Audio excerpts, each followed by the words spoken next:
今日我哋嚟做一個冬菇木耳雞飯。疫情期間，大家都唔可以出去食嘢，帶返公司食就最好啦。Menu kita hari ini adalah tungku mui kaifan.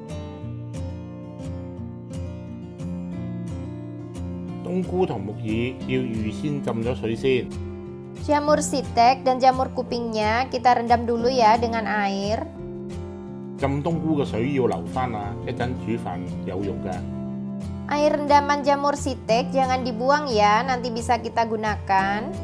浸冬菇嘅水下邊有好多沙，所以倒剩最後少少就唔好要啦。 Air rendaman paling bawah yang kotor kita bisa buang ya.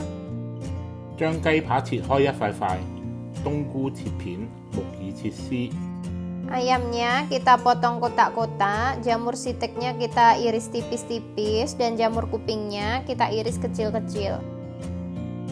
用麻油、料酒、生抽、老抽、蠔油、黑胡椒、鹽、蒜蓉同埋冬菇水、生粉，將嗰啲雞同木耳、冬菇醃下去，醃15分鐘左右。 Kita yip dulu ayam dan jamurnya, gunakan minyak wijen, kecap hitam, arak beras, saus tiram, lada hitam, garam dan cincangan bawang putih, air rendaman jamur. Kemudian kita tambahkan sedikit tepung jagung. Kira-kira kita yip selama 15 menit.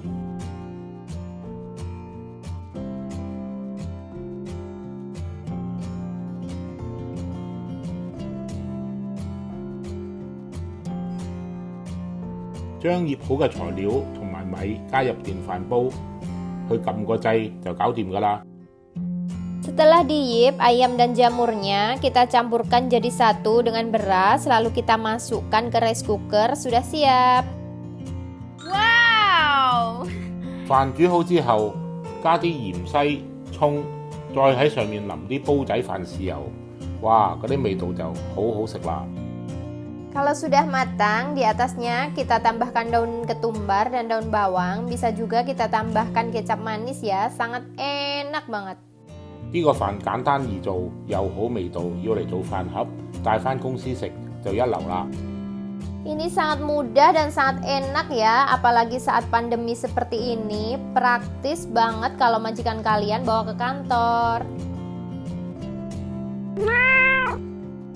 浸冬菇嘅水，啲冬菇嘅香味喺晒度，留返要嚟煮飯用，唔好倒咗佢咁嘥啊！但係要記住個底有少少沙，唔好全部倒晒落去啊！ Sedikit tips ya, air rendaman jamur siteknya jangan dibuang karena bisa kita gunakan untuk masak nasi. Tapi ingat ya, bagian bawahnya yang kotor harus kita buang, oke? Terima kasih sudah melihat. Jangan lupa like, subscribe, share, and comment. Bye-bye!